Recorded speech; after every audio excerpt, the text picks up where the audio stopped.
नमस्कार दोस्तों, मेरा नाम है डीपी पांडे और आज के इस वीडियो में एक महत्वपूर्ण जानकारी देने वाला हूं कि यदि कोई व्यक्ति जो न्यायालय में मुकदमा दाखिल किया है और दाखिल करने के बाद वो न्यायालय उपस्थित नहीं होता है या वह जो व्यक्ति है उसकी मृत्यु हो जाती है, यानी मुकदमा दाखिल करने वाले की मृत्यु हो जाए या प्रतिवादी की मृत्यु हो जाए, वादी की मृत्यु हो जाए, तो जो ऐसी स्थितियां आती हैं, इन स्थितियों में क्या होगा। चैनल पर नए हैं तो सब्सक्राइब कर लीजिए, बगल में बेल आइकन होगा उसे भी प्रेस कर लीजिए ताकि जब भी मैं इस तरह की वीडियो को अपलोड करूं तो उसका नोटिफिकेशन आप तक पहुंचता रहे। हम आपराधिक मामलों की बात करें तो आपने देखा होगा कि परिवादी मुकदमा दाखिल करने के बाद समन जारी हो गया, अभियुक्त गण तलब हो गए और उसके बाद वो गायब हो जाता है, पता नहीं चलता, वो न्यायालय में उपस्थित नहीं होता है। तो ऐसी स्थिति में न्यायालय के पास यह अपना अधिकार होता है कि वह न्यायालय सेक्शन 256 सीआरपीसी के तहत जो अभियुक्त व्यक्ति हैं उन्हें वो दोष मुक्त कर सकते हैं। यदि न्यायालय को लगता है कि नहीं, कोई और वजह है, कोई ऐसी स्थितियां हैं जिसमें वो नहीं आ पा रहा है या परिवादी के वकील द्वारा कोई ऐसी एप्लीकेशन न्यायालय को दी गई है कि जिसमें ये बताया गया है कि वो इस वजह से नहीं आ पाया है, तो न्यायालय को लगता है कुछ समझ में उनको आ रहा है तो अपने स्वविवेकानुसार कोई अगली तिथि भी लगा सकते हैं या वो उसको जो अभियुक्त व्यक्ति हैं उन्हें वो दोष मुक्त कर सकते हैं, बरी कर सकते हैं।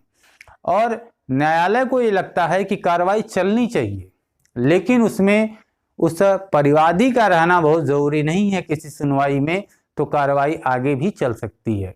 लेकिन यदि जो परिवादी है उसकी मृत्यु हो जाए तो ऐसी स्थिति में क्या होगा। तो ऐसी स्थिति में जो परिवादी हैं उसके वारिसान जो है, उसके जो उत्तराधिकारी हैं, वो उस मुकदमे को आगे लड़ सकते हैं। लेकिन कभी कभी सिचुएशन ऐसी भी होती है कि अभियुक्त व्यक्ति ही मर जाता है, उसकी मृत्यु हो जाती है, तो क्या होगा। ऐसी स्थिति में उसके ऊपर जो चार्ज लगे वहीं वो समाप्त हो जाते हैं। ऐसी स्थिति में कुछ भी नहीं होगा। ऐसा नहीं है कि वो जो अभियुक्त व्यक्ति हैं उनके उत्तराधिकारी के साथ उन पर कोई चार्ज थोपा जाएगा, तो वो वहीं पे समाप्त हो जाता है। अगर हम सिविल मामले की बात करें तो सिविल मामले में वादी यानी मुकदमा दाखिल करने वाले व्यक्ति की मृत्यु हो जाए तो क्या होगा। यदि मामला पति पत्नी के बीच तलाक या भरण पोषण का हो तो कारण समाप्त हो जाता है। लेकिन अनेक मामले ऐसे हैं जहां प्रतिवादी की मौत के बाद भी वाद कारण समाप्त नहीं होता। जैसे वादी ने प्रतिवादी से कोई संपत्ति खरीदने के बाबत किसी प्रकार का कोई एग्रीमेंट किया था और उस पर विवाद है, प्रतिवादी की मौत के बाद भी यह वाद कारण समाप्त नहीं होता है, क्योंकि प्रतिवादी के किसी कार्य या लोप से वादी को हानि होती है और उसकी पूर्ति प्रतिवादी की मौत हो जाने पर भी नहीं होती है।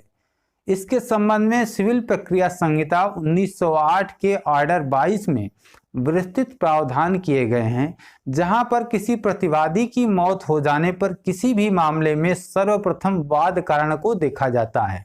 अगर मौत के बाद भी वाद कारण शेष है तब न्यायालय प्रतिवादी के उत्तराधिकारियों को मामले में पक्षकार बना देता है।